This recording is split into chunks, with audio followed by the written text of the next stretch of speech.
What's up, everyone? This is Clark. And Bobby Jean. Welcome to the Wake Before the Day podcast. Thanks for listening. Let's get started. Back with Luke chapter 16. Yep, and when you look at Luke chapter 16, this first parable could be qualified as a doozy. Yeah, kind of a head scratcher. Yeah, when you look at other parables of Jesus, almost always Jesus, God, is one of the main characters in the story. And this is one of the exceptions where people would debate that maybe God's not in this story because the person who's quote-unquote in charge is fairly shrewd himself and doesn't necessarily represent God and all the qualities we normally attribute to God. And so should we give him like an overview of what's happening in the chapter before we look at a couple of the verses? Yeah. Okay. Yeah, so the verses 10 and 13 kind of stuck out to us from this main parable, the parable of the shrewd manager. But just to give you a little context before we jump into those verses. So what's going on is there is this owner, and this owner has hired a manager to be in charge of his possessions. And eventually the owner finds out that this manager has mismanaged his possessions, his wealth, whatever you want to call it. And so he says he wants to have an audit and he wants the manager gone. He's dismissing him.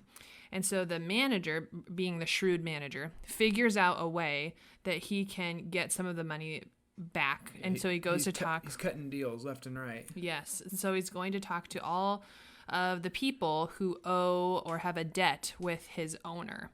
And so at the end of this, you get to verse 8, where the owner says this, or the master.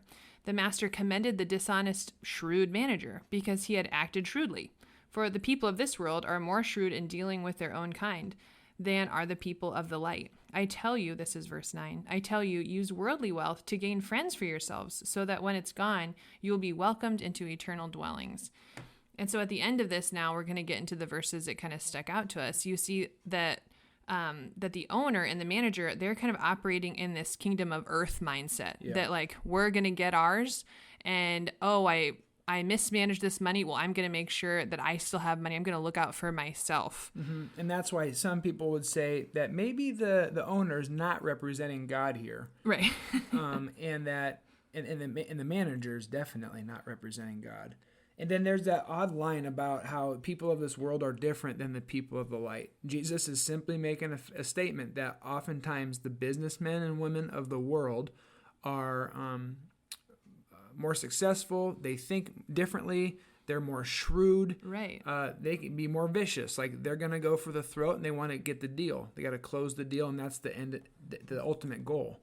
Jesus is saying people of the light often don't think like this. Is what he's getting at. Thank goodness. So that's a good thing.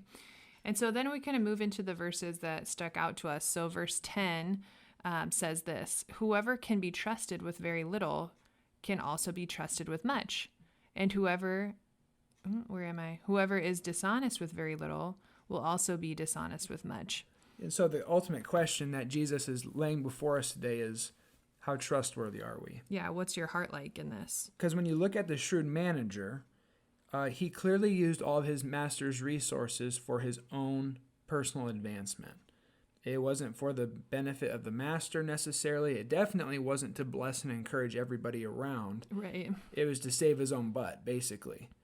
Yeah, it actually makes me think of a story, just a little funny story. Even within our own kids, you can see how when your things, the material things that you have, money, wealth, resources, maybe even your toys, when those things become more important than the people in your life, or more important than your family, or more important than your siblings. Oh my goodness. We say this probably 50 times a day. Right. Then we Don't need to touch have my Buzz Lightyear. a conversation. And so what it comes down to, my children, this would be me talking to my children, is right now you are valuing your toy. You think your toy is more important than your brother. Yep. You think your toy is more important than your sister. And that's just not true, because you're not the shrewd kid. You're not the shrewd manager. We believe Jesus is Lord. We believe we need to share. We believe that you need to be trustworthy with these toys that you have. The other day I came home from working in my office, and I walked into our bedroom and I stepped on Yeah. Chase from Paw Patrol, and then I Yeah. took another step and stepped on Batman, and I took another step and like, what? Why is all this stuff in our room? And I looked around our room, and our room was full of all of our kids' toys. Yeah, you could have just stepped on the carpet and seen when you were walking by. I'm on a mission. I'm going places. So that's what happened. If you are a mom in quarantine, then I know that you stand with me. But I one day my kids gave them a little snack, and I said, okay, I'm gonna sneak back. And I gathered up the baskets of toys and I put them in our room. And that's what you're going to do is you're just going to play with each other and you're going to get along. And it's not about the stuff that you have. Yeah, we're going to learn to be good stewards here. Being big stinkers with their stuff. And Anyway. So full circle, how trustworthy are we? And are we using the stuff that God's given us for our own personal advancement, or are we using it to bless others? Because if you look at the end of verse 9, Jesus says, use your worldly wealth to gain friends for yourselves so that when it's gone, you'll be welcomed into eternal dwellings. A couple other ways you could translate that is use the stuff that God's given you, your resources, your car, your toys, your TV, your pool, you name it, just to bless other people. Because at the end of the day, it's all about eternity. Right. That's why he throws in that word eternal dwellings.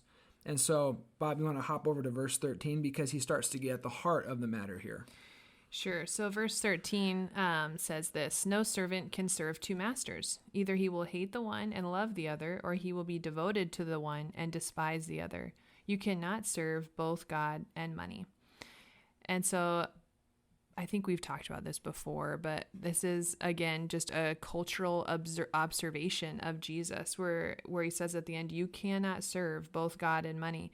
And here he's saying you can't love Jesus and have a bunch of money. But here he is saying if you flip those around and money becomes what's sitting on the throne of your heart, then you will start to crumble. Mm-hmm. This is literally just him observing people in the culture of that day. Like if you read it, it's not even really a command. He's not saying don't do this, but he's looking out on the culture of the day and seeing, man, money really trips people up. Mm-hmm. And yeah, where were we going with that? Well, from that, he gets to the main point of it in the next few verses, and he talks about verse 15, how ultimately God knows our heart.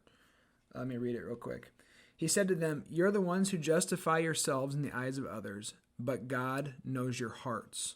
And what people value highly is detestable in God's sight.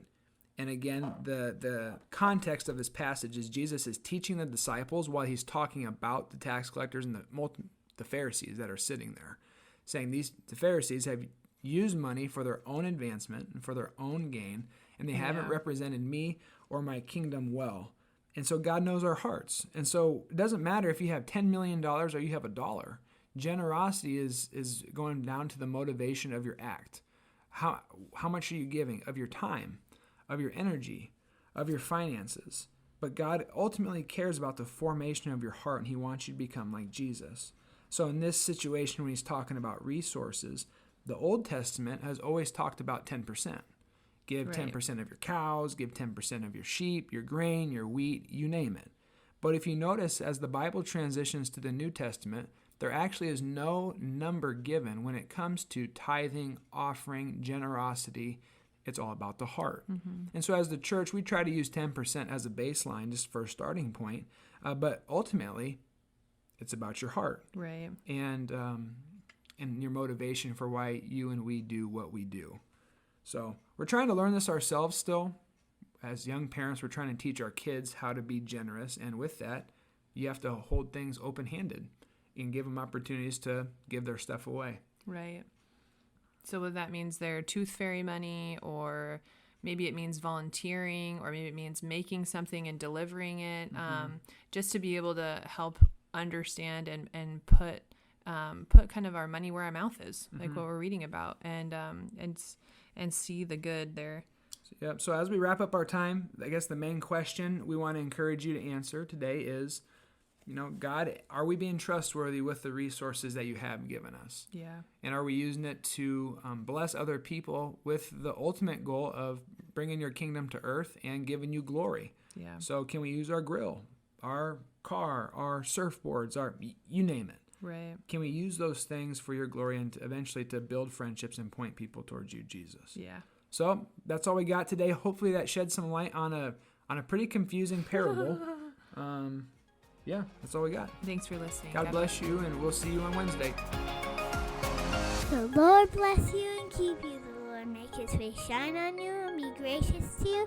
The Lord turn his countenance toward you and give you his peace. Have a great day.